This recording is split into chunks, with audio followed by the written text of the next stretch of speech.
je vais reprendre le projet que nous avons laissé à l'étape précédente pour essayer de démontrer les problèmes que l'on peut rencontrer lorsqu'on utilise cette façon traditionnelle de construire l'IHM pour une application Android. Alors tout d'abord, je rappelle que les éléments graphiques sont repérés par des ID, que ces éléments graphiques donc, sont repérés dans le XML par des balises, et que moi, je veux maintenant, donc en Kotlin, donc par exemple dans cette classe MainActivity, je rappelle que ce projet a été généré automatiquement par Android Studio, j'ai quasiment rien fait dans ce projet, si ce n'est rajouter des composants graphiques dans les XML. Donc je vais venir dans le MainActivity.kt ici, et je vais tenter de positionner, de travailler avec les éléments graphiques du fichier XML. Et comme on le voit, il n'y a a priori aucune correspondance entre ce que je vais écrire maintenant dans cette classe MainActivity et le fichier XML qui, pourtant, correspond à ce code Kotlin.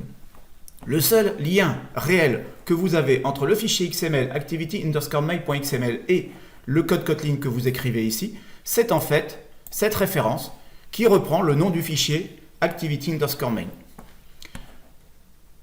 Par ailleurs, dans le activity_main, vous pouvez avoir cet attribut tools_context, mais attention, il s'agit, comme tout ce qui va être préfixé par tools, d'une information qui n'a de sens que pour Android Studio. C'est-à-dire que lorsque vous allez exécuter réellement votre application, cette information ne sera pas prise en compte. Donc, cette information, qu'elle y soit ou pas, finalement, ça ne change rien à l'exécution de l'application. Il est ici cet attribut pour faire en sorte que peut-être, lorsque vous écrivez des informations dans le fichier XML, Android Studio puisse éventuellement découvrir que vous êtes en train d'écrire du code pas cohérent par rapport au code Kotlin que vous avez écrit par ailleurs.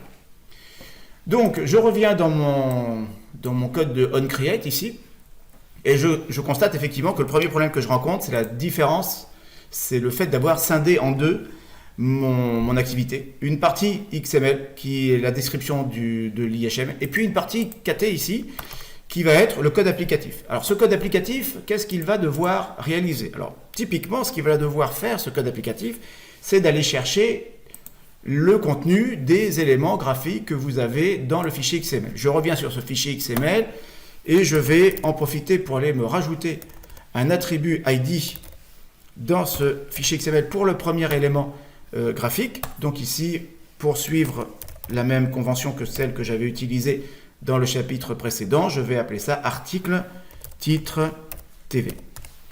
Je rappelle que le TextView est un champ texte non modifiable. Je vais donc venir dans le MainActivity.kt ici et tenter d'accéder à l'élément graphique qui est un TextView. Donc ici, je vais appeler ça TV titre par exemple. Et je vais venir chercher dans le fichier XML l'élément graphique. Alors si je fais cela de façon totalement traditionnelle, je vais utiliser findViewById en fournissant ici donc le type de ce que je vais récupérer, qui est plus ou moins redondant en fait en réalité, parce que l'outil devrait être capable de me retrouver qu'il s'agit d'un TextView. Ce que je vais récupérer sera un TextView forcément. Et puis je vais passer ici l'ID r.id.article titre TV. Je vais passer l'ID, l'identifiant de mon contrôle graphique, de façon à pouvoir récupérer une référence Kotlin vers l'élément graphique. Alors ici, qu'est-ce qu'il me dit? Il me dit que je ne contiens pas de article titre TV. Alors ce qui est évidemment assez étonnant puisque l'outil me l'a proposé lui-même. Vous remarquerez qu'en Kotlin, vous n'êtes pas obligé de typer les variables dans la mesure où l'outil est capable de détecter automatiquement le type. En l'occurrence ici, comme vous le voyez, dans l'aide, dans la bulle d'aide ici, il me montre qu'il s'agit bien d'un TextView. Alors un TextView point d'exclamation puisque il ne s'agit pas de récupérer un élément, une référence nulle dans mon code. Alors une fois que j'ai récupéré cette référence, donc un code qui est quand même assez dangereux en réalité, puisqu'effectivement mon ID pourrait très bien ne pas exister dans l'activity_main. Alors que bon, ici, clairement, je l'ai article _titre _tv. Après, Android Studio peut me signaler des erreurs là où il n'y en a pas vraiment. Je continue dans mon code. Ensuite, ce que je vais devoir faire, c'est par exemple venir récupérer l'information de mon titre. Donc là, je vais venir accéder à une propriété comme texte, par exemple, pour venir récupérer la séquence. Donc ce que je fais avec tv.titre.text, c'est de venir lire l'information qui se trouve var le titre égale, voilà, tvtitre.text. Et là, je suis en train de venir lire donc, le contenu je suis en train de venir lire le contenu du TV titre. Bien entendu, si jamais TV titre n'existe pas, c'est-à-dire si l'ID n'existe pas dans le fichier XML, eh bien ici, j'ai un code qui est dangereux, dans la mesure où je vais donc immédiatement planter, tout simplement. Alors, ce problème de correspondance entre le code Kotlin par l'intermédiaire de l'ID et le XML a déjà été résolu dans nos technologies. Peut-être qu'actuellement, ce que vous utilisez, c'est ce qu'on appelle du view binding. Alors, je laisse quand même le code traditionnel dans le source, de façon à ce qu'on puisse comparer avec ce qui va se passer maintenant. Donc je vais venir dans le Gradle script, je vais venir dans le fichier Gradle de niveau module, et je vais venir rajouter ici un build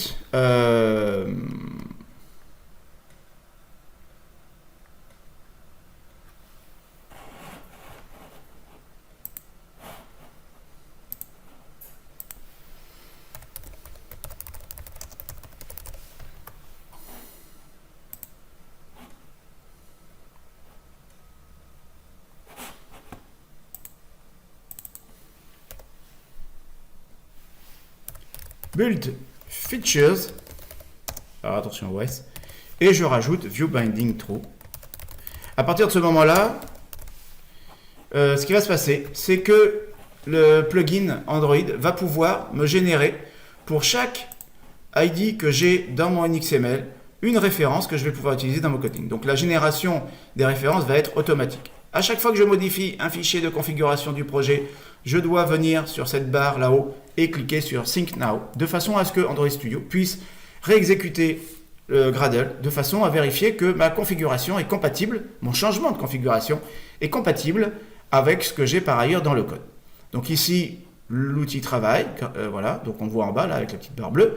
Quand c'est terminé, je dois pouvoir venir ici et donc travailler sur mon binding. Alors en l'occurrence, que fait le plugin? Eh bien, il va me générer une variable de type, alors je vais appeler ça binding, c'est original. Il va me générer une variable de type, je prends le nom du fichier XML, donc c'est activity main, c'est le nom du fichier, et derrière il rajoute binding. Comme vous le voyez, ce n'est pas moi qui ai écrit cette classe est automatiquement générée grâce à l'option view binding que j'ai placée dans le build.gradle et le fait que j'ai un fichier qui s'appelle activity_main. Alors c'est assez dangereux, hein, bien entendu, dangereux, je veux dire pénible, de retrouver le nom de cette classe, puisqu'en fait c'est bien le nom du fichier qui est pris en compte et pas du tout le nom de la classe dans laquelle je suis. Comme vous le savez, en Kotlin, toutes les propriétés doivent être initialisées, donc là derrière, normalement, il faut écrire égal quelque chose. Alors le problème, c'est que je ne peux pas utiliser le égal tout de suite, donc je vais demander au compilateur Kotlin d'attendre un petit peu pour l'initialisation de cette variable, et je vais faire un late init var binding de point activity main binding. Comme vous le voyez ici, je n'ai plus d'erreur signalée, et donc le compilateur, on va dire, est content. Bien entendu, ça veut dire aussi que au moment du set content view, il va falloir faire quelque chose de particulier. Il va falloir initialiser ce binding. Pour cela, vous allez écrire binding égal, vous reprenez la classe que vous venez sur laquelle vous venez de travailler, vous faites activity main binding, ensuite vous venez chercher inflate ici, et vous passez le layout inflator, qui est en fait le layout inflator de l'activité dans laquelle vous êtes. Donc là ici, vous venez de charger en réalité le fichier activity main, c'est-à-dire que ce set content view ici ne doit plus être écrit de cette façon, mais doit être remplacé par set content view, et vous passez en paramètre un binding.root, donc ça revient au même en fait, hein. Si vous voulez, le chargement du fichier se fait au moment du activity main binding.inflate et non plus au moment du set content view. Et là, bien entendu, il faut brancher quand même la vue directement sur l'activité.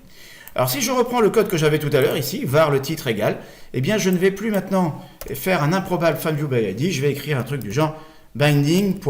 Et puis je vais chercher article titre TV. Alors vous appréciez la façon dont l'ID que j'ai écrit dans le fichier XML est transformé, article underscore titre underscore TV devient article titre TV, donc on remplace les underscores par des majuscules. Donc voilà comment en XML aujourd'hui vous pouvez travailler de façon à vous alléger un petit peu le problème de la correspondance entre le fichier XML et le fichier Kotlin. Donc cette séparation entre la description de l'IHM et le code applicatif pourrait paraître dans un premier temps particulièrement sympathique, mais se révèle en fait à l'origine de pas mal de labeur. Je n'insiste pas, mais vous savez que dans le build.gradle, vous pouvez aller un cran plus loin et ne plus faire du view binding, mais du data binding. Alors, de data binding, ça serait que dans le fichier XML ici, vous allez directement référencer des variables qui se trouvent donc typiquement sur ce qu'on appelle le view model, mais c'est-à-dire du code Kotlin.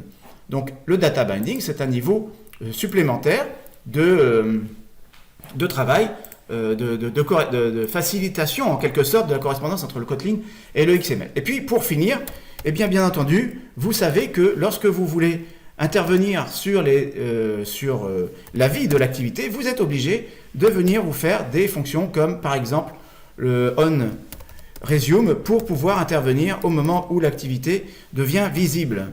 Alors ce genre de code là aussi est assez laborieux finalement, puisqu'en fait vous n'avez aucune prise sur la vie de l'activité. C'est bien sûr l'utilisateur qui va visualiser l'activité, la faire disparaître, etc.